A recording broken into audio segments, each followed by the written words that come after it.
सारे वादरायन के मन में मेरे प्रति गलत धारणाएं बैठ गई है। मैं तो वैशाली को ध्रुपद और उसके अराजक तत्वों से बचा रहा था। क्या वहाँ ध्रुपद आया था? हाँ, और वैशाली को जबरदस्ती घसीट के ले जा रहा था। हमने उसे बचाया। वैशाली हमारी सब कुछ है। हम वैशाली से प्रेम करते हैं। प्रेम? नाना प्रेम क्या होता है? प्रेम प्रेम हाँ वही प्रेम। नाना माँ बताओ ना प्रेम क्या होता है? प्रेम तो आप मुझसे, आजोबा से, इंदु दीदी, प्राची से, सभी से करते हैं। वो तो करते हैं, अब हम तुम्हें कैसे समझाएं? बताओ ना नाना भाऊ, ये कैसा प्रेम है? प्रेम एक अलौकिक अनुभूति है, जीवन का मूल कारण। इसकी प्राप्ति के लिए मनुष्य अपने आप को भी भूल जाता है। इतना समझो कि मनुष्य और ईश्वर में प्रेम सेतु का काम करता है। खुदा बख्श गालिब ने एक खूब शेर कहा, तस्कीरा सोज़े मोहब्बत का किया था एक, तस्कीरा सोज़े मोहब्बत का किया था एक बार, तादम ए मर्ग जुबान से मेरी छाले ना गए। सुभान अल्लाह। प्रेम की आग जो दिल में जली रहती है, उसे केवल एक बार कह दिया तो मरते दम तक जुबान से छाले न गए। वाह, अद्भुत। इससे अच्छी प्रेम की व्याख्या और क्या हो सकती? यदि यही प्रेम है तो लोग अपनों को भूल जाएंगे, फिर इस देश को क्या याद रखेंगे? मैं तो अपने जीवन में कभी ऐसा प्रेम नहीं करूंगी, क्योंकि मेरे हृदय में तो केवल इन फिरंगियों को भगाने की आग है। मन्नू दीदी, मैं बताऊं प्रेम क्या होता है? बताओ। मन्नू दीदी जरा झुको। लो।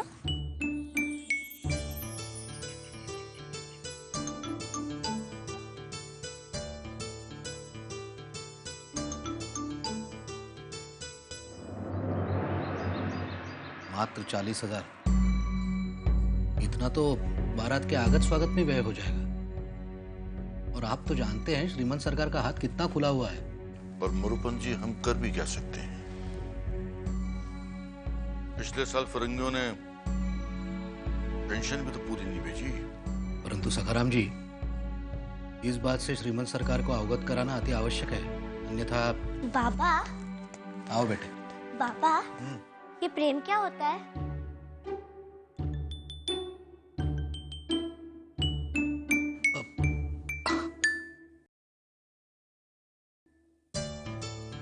विलक्षण कन्या, निश्चल प्रश्न। मुरुपन जी, मैं तो इस प्रश्न का उत्तर नहीं दे पाऊंगा। मुझे तो आप आज्ञा दें।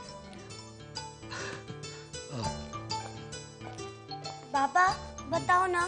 पहले ये बताओ, ये प्रश्न तुम्हारे मन में आया कैसे? बाबा, नाना भाव कह रहे थे उन्हें वैशाली दीदी से प्रेम हो गया है।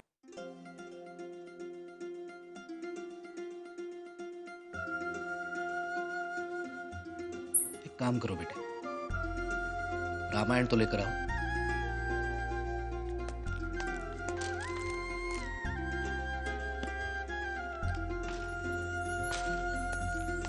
ये लीजिए।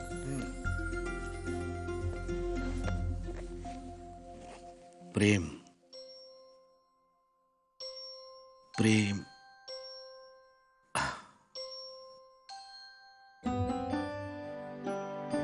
बेटे, तुम्हें प्रेम की व्याख्या समझाना बहुत कठिन है। जब बड़ी हो जाओगी अपने आप समझ जाओगी। परंतु इतना जान लो, जब मर्यादा पुरुषोत्तम श्री रामचंद्र जी ने पहली बार सीता माता को पुष्प वाटिका में देखा, तो उन्हें कुछ ऐसा ही अनुभव हुआ जो वो अपने छोटे भ्राता लक्ष्मण जी को बताने में असमर्थ थे। गोस्वामी तुलसीदास जी कहते हैं, सीय देख शोभा सुख पावा, हृदय सराहत वचन न आवा। अर्थात सीता जी को देखकर श्री रामचंद्र जी का हृदय सराहना तो कर रहा था, परंतु वो कह नहीं पा रहे थे। बाबा मैं अभी नहीं समझी, अगर प्रेम हो गया फिर क्या होता है?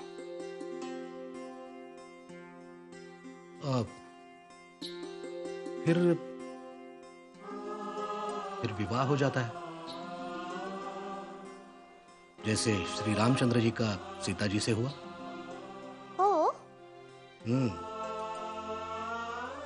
और बेटे, विवाह एक सामाजिक संस्कार है जिसमें दो परिवार अपना अस्तित्व भूलकर एक हो जाते हैं। जैसे जब तुम्हारा विवाह हो जाएगा तो तुम्हारे और तुम्हारे पति के परिवार से एक नया परिवार जन्म लेगा।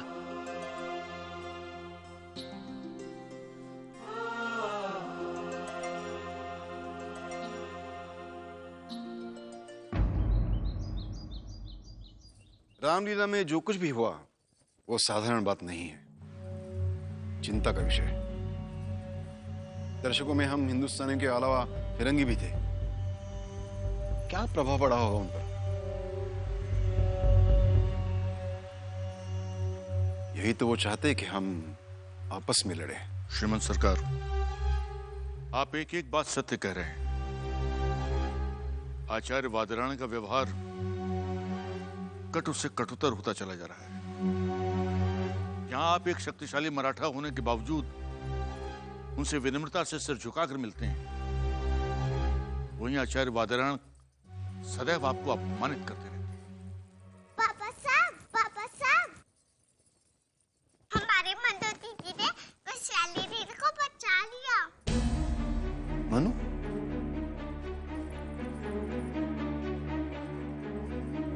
हाँ पापा साहब, वो तो नाव में कूद गई थी ना। लेकिन क्यों? आजोबा, वो हमारे नाना भाव से प्रेम करती है।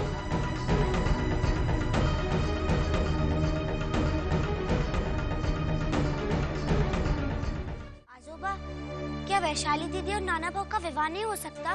ये तो सामाजिक संस्कार है जिसमें दो परिवार अपना अस्तित्व भूलकर एक हो जाते हैं।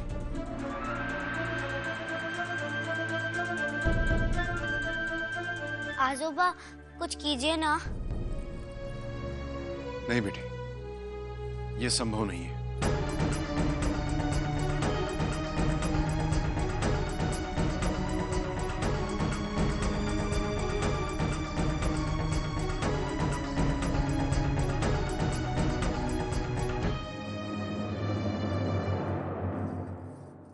आपसे कुछ कहूं? बात तो मनु ने बिल्कुल सही कही है। अब नहीं जानती, दिखा नहीं कितना उग्र स्वभाव है वादरायण का।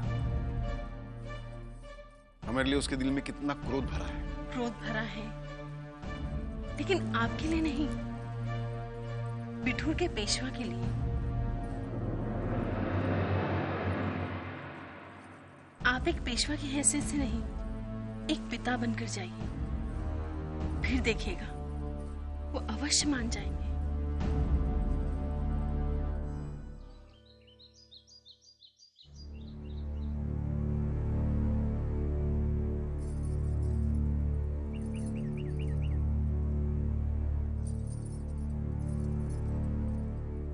वैशाली, थोड़ा दूध पी लो। कल से तुमने कुछ भी खाया पिया नहीं है वैशाली। मन नहीं है माँ। मैं जानती हूँ वैशाली, तुम पर क्या बीत रही है। तुम नाना से प्रेम करती हो ना? प्रेम तो निष्पाप होता है वैशाली, किंतु क्या करें,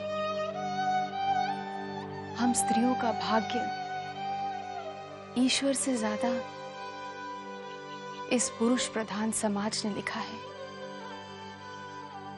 कई बार अपने ही सपनों को अपने ही पांव तले कुचलकर हम प्रसन्न हैं, ऐसा अभिनय भी करना पड़ता है वैशाली।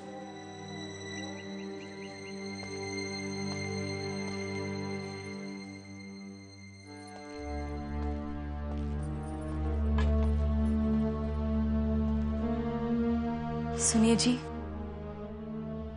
वैशाली को बहुत तेज ज्वर है। यदि वैद्य जी को बुला देते तो। यशोदा, बहुत सोच विचार करने के बाद मैं इस निष्कर्ष पर पहुंचा हूं कि इस समस्या का एकमात्र समाधान है विवाह। शीघ्र विवाह।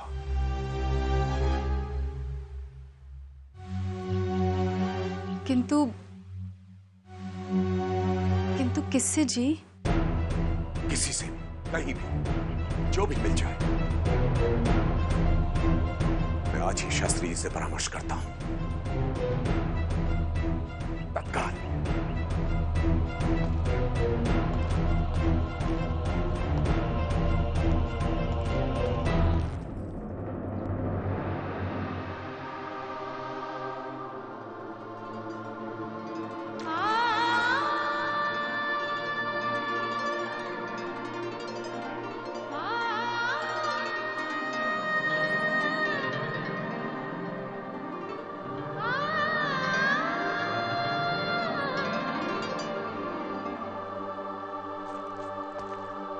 बेटे। बाबा साहब, आप? हाँ बेटे, हम तुमसे कुछ पूछने आए हैं।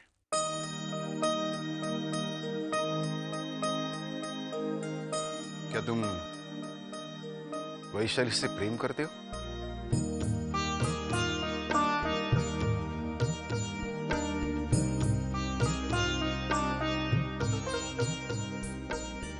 बताइए। आप भी ना अभी भी पूछ रहे हैं? यदि ऐसा है तो हम अवश्य वादरायण जी से बात करेंगे।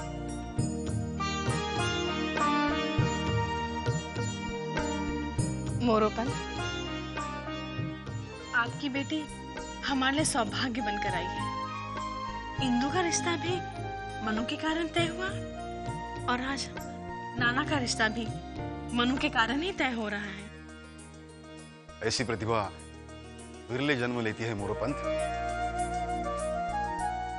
हे देवा, उसे वर भी उसकी प्रतिभा योग्य देना।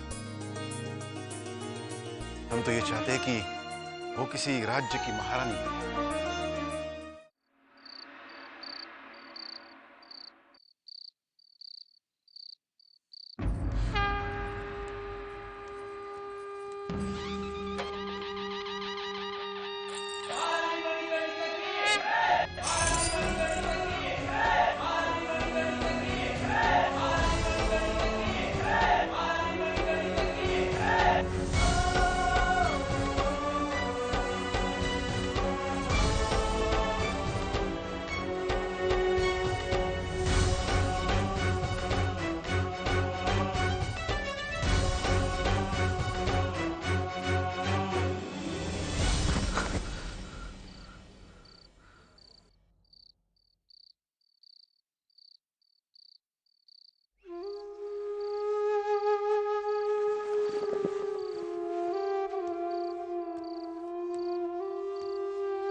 बाबा,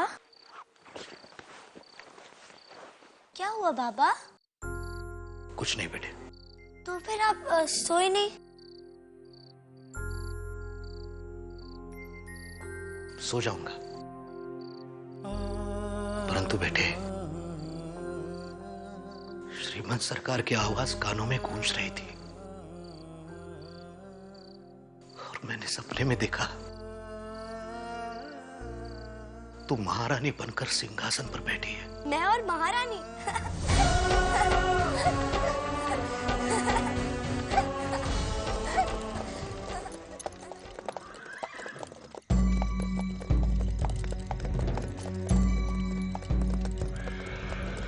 श्रीमान, हम लोग झांसी से आए। यहाँ से बिठूर कितनी दूर है? वो सामने, बस 1 मील की दूरी पर।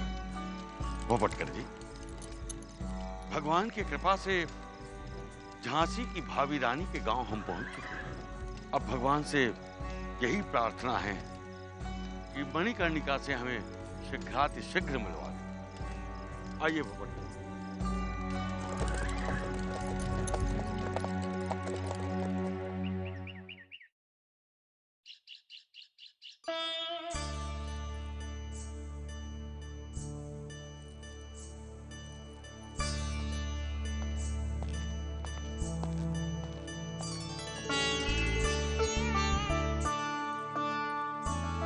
ये नहीं, ढाके का बजाज जो उत्तरी लाया था ना, वो लाइए।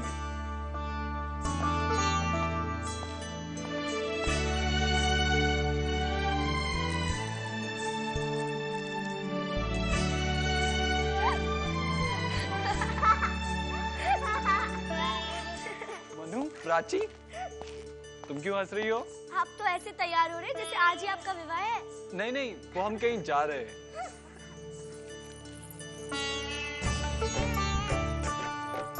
लाइए।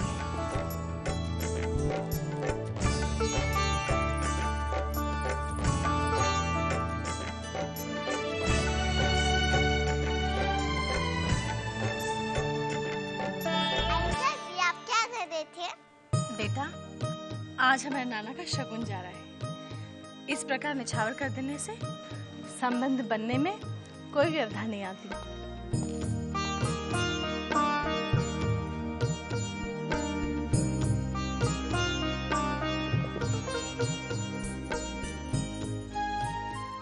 आप कहीं जा रहे हैं? आजोबा के साथ आचार्य जी के यहाँ। नहीं नहीं बेटा, अभी तो केवल संबंध बनाने के लिए इसके आजोबा साहब शगुन लेकर जाएंगे। ऐसे में वर नहीं जाता।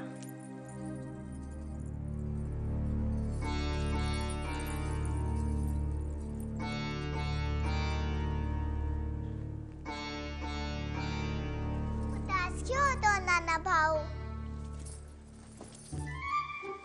हम छिपके देखने चलते। नहीं प्राची, बुरी बात। क्यों क्यों बुरी बात है? इंद्रदेव के सामने आपने तो कहा था चलो भाऊजी को देखने चलते हैं। उस समय तो हमने भाऊजी को देखा नहीं था, इसलिए गए थे। वैशाली दीदी को तो हम सबने देखा है ना। हम सब ईश्वर से प्रार्थना करेंगे कि ये संबंध बन जाए और सारे विवाद समाप्त हो जाए। हम सब एक हो जाएंगे, फिर ये अंग्रेज हमारा कुछ नहीं बिगाड़ पाएंगे। और ये सब कुछ आपकी वजह से हुआ। मनु, बताइए आपको क्या उपहार में चाहिए? उपहार? हाँ, आज हम बहुत प्रसन्न हैं। मैं भी हूँ। मनु, आपने बताया नहीं कि आपको क्या उपहार चाहिए? मांग लूंगी नाना भाऊ, समय तो आने दीजिए।